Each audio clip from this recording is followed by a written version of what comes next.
تقوی ہے جو تمہارے کام آنے والا ہے. ایک حدیث, سامان لے کے جانا, جیسے ہی دنیا سے آپ رخصت ہوں گے اس دنیا کے باشندے, وہ ملائکہ ہیں, فرشتے ہیں, جو بھی ہیں, وہ سوال کریں گے لے کے کیا آیا, اس کے پاس کیا. تو اب یہ لے کر آپ جائیں گے تو اس کے اندر سب سے اہم چیز کیا ہے. یہ حدیث میں نے اپنے کانوں سے سنی, کتاب میں تو بہت بعد میں پڑھی ہے لیکن اپنے کانوں سے سنی ہے. اس وقت کے مراجع میں سے ایک آیت اللہ العظمیٰ آغا ناصر مکارم شیرازی سے ماہ رمضان کی تقریر وہ کر رہے تھے, تفسیر قرآن قم میں جو مسجد جامع مشہور مسجد, وہاں پہ درس تفسیر دے رہے تھے. یہ حدیث میں نے خود سنی ان سے. اس وقت تو میں طالب ہے کہ ایک صحابی پیغمبر کے پاس جا کے سوال کرتے ہیں کہ یا رسول اللہ, اگر مجھے یہ پتا چل جائے کہ میرے مرنے میں صرف ایک دن باقی رہ گیا, کل میری موت ہونے والی, صرف 24 گھنٹے میرے پاس ہیں, تو میں کون سا ایسا عمل کروں جو سب سے زیادہ میرے کام آئے مرنے کے بعد, میکسیمم ثواب لے کے کون سا ایسا کام کروں کہ میں دنیا سے جاؤں, بس ایک دن رہ گیا. اب جو کچھ بھی آپ کو حاصل کرنا ہے, جو نیکی کرنا ہے, جو ثواب لینا ہے 24 گھنٹے میں, تو میکسیمم ثواب مجھے کس عمل میں ملے گا. یہاں ایک بات یہ عرض کر دوں, یہ بھی غالباً انگلش اسپیچ کی پھر بھی ایک چیز ہے شریعت میں ہے کہ جب آثار موت نظر آئیں تو توبہ واجب ہو جاتی ہے. اور توبہ وہ نہیں کہ استغفر اللہ, نمازیں قضا ہیں تو نمازیں, اور روزے ہیں تو روزے, اور مالی واجبات ہیں تو مالی واجبات. وقت کم ہے, باتیں زیادہ ہیں, تو خلاصہ یہ ہے کہ وہ اپنی جگہ میکسیمم ثواب لے کے جاؤں. کیا کروں, مصلی بچھا کے بیٹھ جاؤں, نمازیں نمازیں نمازیں, فوراً ہی مثلا قرآن لے کے بیٹھ جاؤں, جتنا زیادہ قرآن پڑھ کے جا سکتا ہوں. ساری اچھی چیزیں, میں ان کا مذاق نہیں اڑا رہا ہوں, لیکن پیغمبر سے سوال کیا گیا کہ سب سے زیادہ جو ہمارے کام آنے والا عمل, پیغمبر کا جواب کیا تھا؟ کہا جتنا زیادہ حلال و حرام کا علم حاصل کر سکتے ہو وہ علم حاصل کر لو اس 24 گھنٹے میں, سب سے زیادہ قبر میں یہ کام آنے والا. اب ذرا یہ سوچی کہ 24 گھنٹے کے بعد ہم کو قبر میں جانا ہے, قبر میں حلال و حرام ہمارے کس کام آئے گا؟ وہاں کون سی حرام کون سی حلال وہاں ہمارا کوئی اختیار ہی نہیں. لیکن پیغمبر فرما رہے کہ یہ جو علم لے کے جا رہے تم دین خدا کا, شریعت خدا کا علم, اگر آج تمہیں 50 مسئلے معلوم ہے اور کل 60 مسئلے معلوم ہو جائے, چاہے ان پر عمل کی ضرورت ہی پیش نہ آ جائے, لیکن یہ جو تمہارا علم اتنا بڑھ گیا ہے یہ خود تمہارے ہر عمل کا ثواب بڑھا دیتا ہے. بھئی علماء کا میں پسند کرتا ہوں اس چیز کو, میں پسند کرتا ہوں, محبت کرتا ہوں اس چیز کو کہ میرے ماننے والوں کو کوڑے مارے جائیں تاکہ وہ دین خدا بھی نہیں ہے یہاں پہ, حلال و حرام کا علم حاصل کریں. کیونکہ یہ یاد رکھیے آج کے دنیا میں, کون سی دنیا؟ جس کے اندر یوٹیوب ہو, جس کے اندر فیس بک ہے, جس میں واٹس ایپ ہے, جس کے اندر اتنے زیادہ کمیونیکیشن کے وہ ذرائع ہیں جو ہمارے نوجوانوں کو بھی بہکار ہیں, بڈھوں کو بھی بہکار ہیں, عورتوں کو بھی بہکار ہے, مردوں کو بھی, غلط انفارمیشن دے کر. اس وقت کوئی چیز اگر آپ کو بچانے والی ہے یہ حلال خدا اور حرام خدا کا علم ہے. اور میں یہاں رک کے ایک بات کہوں, امام معصوم کی ایک حدیث, بہت مشہور حدیث, جو کہ انگلش اسپیچ میں, اب جب کسی کی موت ہوتی لیکن اس کے ساتھ بہت ساری شرعی ذمہ داریاں بھی, ان میں سے جو مشہور ہیں وہ تو ہم لوگ کر لیتے ہیں, غسل کفن دفن وغیرہ, لیکن اس کے مرنے کے بعد جو اس کی میراث ہوتی, جو ہمارے یہاں لیک آف نالج کی وجہ سے اس کے اندر حرام پہ گناہ ہو رہے ہیں. اب چھوٹی سی بات میں کہہ رہا تھا نا, 2-3 باتیں مثالیں دوں گا اور بات ختم کروں گا. مثلا ہماری شریعت یہ بات طے شدہ ہے کہ جب کوئی شخص مرتا ہے تو اس کی اموویبل پراپرٹی میں زمین ہے, مکان ہے, باغ ہے, بیوی کا حصہ نہیں ہوتا. اس کے بعد جو اسٹرکچر کھڑا ہے اس کے اندر بھی اس کی قیمت میں حصہ ہوگا, خود اصل چیز میں نہیں ہوگا. بہت کم اس کا خیال رکھا جاتا. اچھا, اول تو یہاں آسٹریلیا میں آنے کے بعد تو اب یہ طے کرنا بھی مشکل ہے کہ مرنے والا جو مر گیا تو اس کا مکان اس کا ہے یا آدھا اس کا ہے, آدھا اس کی بیوی کا ہے. کچھ طے نہیں ہوتا. چل رہا ہے معاملہ. لوگ کہتے ہیں جی وہ پیمنٹ ہم نے کیا تھا اور اس کے بعد مورگیج بیوی کی تنخواہ سے جا رہا ہے, تو بیوی جو مورگیج دے رہی ہے ایز اے مالک دے رہی ہے کہ آپ کو قرضہ دے رہی, کوئی طے نہیں کرتا. بعد میں سارے مسئلے کھڑے ہوتے ہیں, میں اتنی تفصیلی بحث میں نہیں جانا چاہتا ہوں, لیکن ایک مختصر سی بات, 2 مثالیں میرے ذہن میں آ رہی ہیں. ایک کا تعلق عبادات سے ہے, ایک کا تعلق معاملات سے ہے. بس اسی پہ آج کی بات ختم کرتا ہوں. یہ تیاری ہے قبر کی, سب سے زیادہ کام آنے والی چیز یہی. سامنے کی بات, ایک مومن رضویہ کی مسجد میں نماز پڑھ رہے تھے اور ان کے ساتھ ان کے کوئی بہت ہی اچھے دوست بیٹھے تھے. انہوں نے نماز پڑھی, نماز ختم کی تو دوست نے کہا کہ تم یہ نماز دوبارہ پڑھو.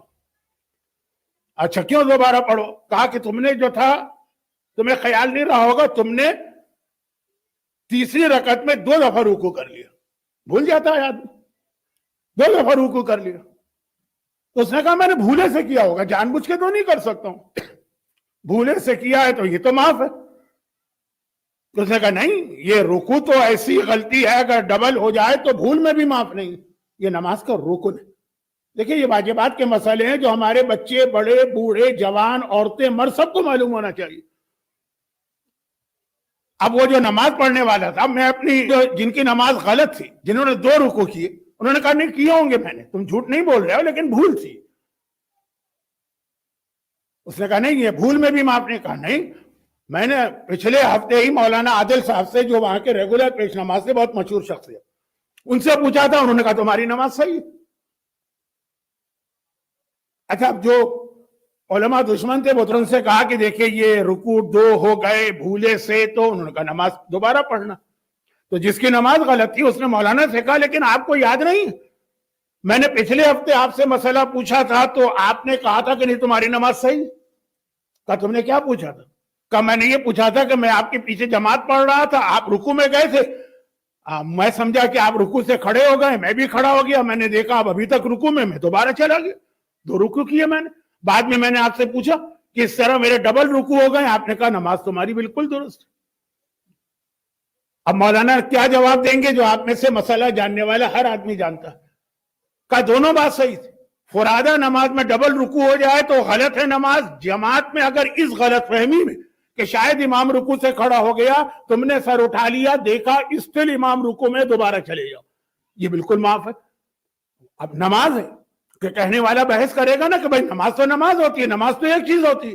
ایک اسی عالم نے پچھلے ہفتے, اچھا اب یہ ہے کہ جب طلاق ہوتی ہے تو اس کے بعد یہ جب علیحدگی ہوتی ہے تو جس شوہر نے سامان بیوی کو دیا یا شوہر کے گھر والوں نے بری وری اور کچھ بیوی نے جو شوہر جہیز وہیز لے کے آئی, اب اس کی بھی تقسیم ہونی چاہیے شرعن. یہ تو وہی بات ہو رہی ہے نا جو ابھی میں عرض کر رہا تھا کہ مال حرام اور رزق حرام قبر میں سب سے زیادہ عذاب لانے والے گناہوں میں سے ایک ہے. مال حرام, رزق حرام, آپ کی گردن کے اوپر کسی کا حق باقی ہے مالی اعتبار سے. اب لا علمی دیکھیے, اچھا اب ہوا یہ تھا کہ ایک کیس میرے پاس بھی آیا. اب یہ بات ہو رہی ہے کہ جب میں بڑا ہو چکا تھا, جوان ہو چکا تھا, وہ پہلی والی بات تھی. اب یہ سامان کا لین دین, میں نے کہا ٹھیک ہے بھائی, وہ شوہر نے جو دیا ہے وہ واپس لے لے, جو بیوی نے دیا اگر وہ چاہتے ہیں, ڈیمانڈ کر رہے ہیں, وہ لے لے, ختم بات. ایک اور دفعہ طلاق کا کیس ہوا, وہاں پہ یہ ہوا کہ میں نے کہا نہیں, شوہر نے جو بیوی کو دیا یہ واپس لینا حرام ہے, بیوی نے جو شوہر کو دیا ہے واپس لینا حرام.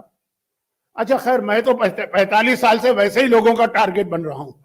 اب دیکھیے ایک شرعی مسئلہ, شرعی مسئلہ یہ ہے کہ اگر آپ کسی کو گفٹ دیں تو جب آپ نے گفٹ دے دیا تو کیا یہ اب واپس لینا حرام اور گناہ ہے, یا آپ اپنا گفٹ واپس مانگ سکتے ہیں؟ میں نے مثال وہ دی ہے جو ہمارے یہاں پیش آتی ہے. شوہر جو بیوی کو شادی کے موقع پہ شوہر اور اس کی تمام فیملی ملا لیجیے, وہ جو دیتا وہ گفٹ ہوتا, اور بیوی جو لے کے آتی ہے جہیز وغیرہ وہ بھی گفٹ ہوتا. اس کو شرعن گفٹ کہیں گے, ہبہ. کیا واپسی کا حق ہے؟ اب طلاق نہ بھی ہو تب بھی ایک مسئلہ, عام زندگی کا مسئلہ. آپ نے کسی کو برتھ ڈے پہ گفٹ دیا, آپ نے کسی کو اس کی شادی پہ گفٹ دیا, آپ نے ویسے امتحان میں پاس ہونے پہ کسی کو گفٹ دیا, واپس لے سکتے. تو شرعی مسئلہ ہے کہ 4 موقعوں پہ واپس لینا حرام. اس کے علاوہ جائز. نمبر 1, اگر آپ نے کسی کو صرف ثواب کی نیت سے دیا کہ وہ اس لیے دے رہے ہیں کہ ہمیں ثواب ملے گا, وہ گفٹ آپ واپس نہیں لے سکتے. نمبر 2, ایسا گفٹ واپس لینا بھی حرام ہے کہ جس نے گفٹ لینے کے بعد اس میں تبدیلی کر دی. اب اس کی مثالوں پہ مثالیں ہیں, دلچسپ مسئلے. اب مثلا آغا سیستانی جملہ لکھتے ہیں کہ آپ نے کسی کو ایک کپڑا گفٹ دیا, اس نے اس کا رنگ چینج کرا دیا, واپس لے سکتے. اس نے اس کو کاٹ لیا, چاہے ابھی اپنے لیے سلوایا نہ ہو, کٹنگ کر دی, واپس نہیں لے سکتے.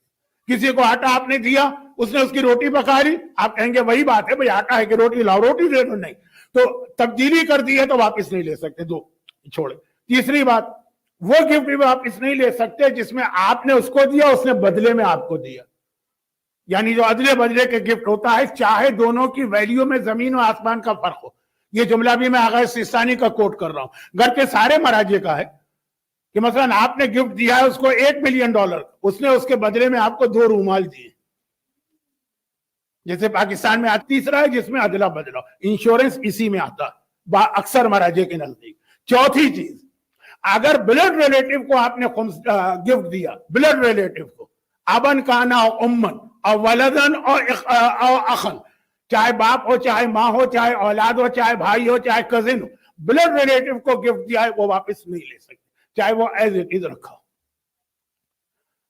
لاسٹ سینٹنس، مجلس خواہ اور بیوی کس کیٹیگری میں آتے ہیں؟ باقاعدہ یہ مراجع سوال کرتے ہیں۔ بلڈ ریلیٹو کا گفٹ واپس نہیں ہوگا، جو بلڈ ریلیٹو نہیں ہے اس کا گفٹ واپس کر سکتے ہیں اگر وہ پہلی 3 کیٹیگری میں نہیں، ایز اٹ از رکھا ہوا۔ شوہر اور بیوی کس میں آتے ہیں؟ اس میں مراجع میں اختلاف ہے، یہ مسئلہ یاد رکھیے، مرجع بدلنے سے مسئلہ بھی بدل جائے گا، لیکن فی الحال جو ہمارے جتنے مشہور مراجع ہیں آج کے اور آج سے پہلے والی جنریشن، آغا خود اور امام خمینی والے، وہ کہتے ہیں شوہر اور بیوی اجنبی کے حکم میں آتے ہیں، یعنی وہ ایک دوسرے کو جو گفٹ دیں گے نا وہ واپس لیا جا سکتا ہے، بلڈ ریلیٹو نہیں۔ اب آئیے 2 کیس۔ پہلا کیس جو طلاق کا تھا، ان میں آپس میں کوئی رشتہ نہیں تھا، بھئی شادی ہو گئی، رشتہ بن گیا، تو چنانچہ جب رشتہ ٹوٹا تو گفٹ واپس ہو سکتے۔ دوسرا جو شادی وہ تھی فرسٹ کزن میں، وہ کزن بھی تھی اس کی، وہ بیوی اس کی کزن بھی تھی، بیوی تو بعد میں بنی، کزن پہلے تھی، چنانچہ شوہر اور بیوی کی وجہ سے تو وہ واپس لے سکتے تھے، لیکن کزن جو کہ بلڈ ریلیٹو ہو گئے واپس نہیں لے سکتے تھے۔ تو وہ بھی صحیح تھا، یہ بھی صحیح تھا، لیکن ایک عام آدمی کیا کرے گا؟ جی مولانا نے طلاق کے 2 مسئلوں میں دخل دیا، ایک میں انہوں نے چیزیں واپس لوٹا دی، چھوٹی موٹی چیزیں نہیں ہوتی ہیں، جہیز، بڑی، سونے کے زیورات، کیا کیا چڑھائے جاتے ہیں، اور ایک میں واپس کروا دی، ایک میں واپس نہیں کروائی۔ جو واپس نہیں کروائی وہاں کوئی نہ کوئی ان کا انٹرسٹ ہوگا، مراجع کے پاؤں کی خاک۔ مجتہدین کے خلاف بھی یہیں سے وہ مسئلہ شروع ہوتا کہ جہاں پر ان کے خلاف ذہنوں کو تیار کیا جاتا۔ عام مومن بیچارے یہ سب بھولے بھالے ہیں، اس سے دشمن فائدہ اٹھاتا، اور اس کا نقصان آخر میں مرجع کو تو نہیں ہوگا نا، ہم کو ہوگا۔ وہ ہمیں ڈیفینڈ کر رہا ہے، وہ ہمیں پروٹیکٹ کر رہا ہے، وہ ہمیں بچا رہا ہے۔ تو خلاصہ یہ کہ بہترین عبادت، افضل ترین عبادت، اور واجب نہیں اوجب، امپورٹنٹ نہیں موسٹ امپورٹنٹ عبادت آج کے زمانے میں ہے کہ جتنا ہو سکے حلال و حرام کا علم حاصل کرے۔ اور میں اس پہ بات ختم کرتا ہوں۔ دیکھیں میں وہ نان سینس جملہ نہیں کہہ رہا ہوں کہ جی وہ مرنے والے کے نام پہ آپ نے فاتحہ کرا دی اور کھانا کھلا دیا، کیا فائدہ اگر اس پہ نماز قضا ہے؟ نہیں، اس کا اپنا فائدہ ہے، اس کا اپنا نقصان ہے، لیکن یہ کہ مسائل معلوم ہو تو آدمی کو یہ پتا چلے گا کہ ہمیں کس طرح سے مرنے والے کی مدد کرنا۔ یہ کھانا بھی ضروری ہے، مومنین کرام کھائیں گے، اس کے لیے فاتحہ پڑھیں گے، ثواب ملے گا، لیکن وہ اس کی نماز، وہ اس کا روزہ، وہ اس کا خمس، وہ اس کے واجبات، اس کو بھی ادا کیجیے۔ خالی اسی کا نام تو واجبات نہیں، اس نے کسی کا دل دکھایا ہے، اس نے والدین کا حق ادا نہیں کیا ہے، اس نے کسی کا حق رکھ لیا ہے، اس کی ادائیگی کا انتظام کریں، جو میں نے پچھلی تقریر میں کہا۔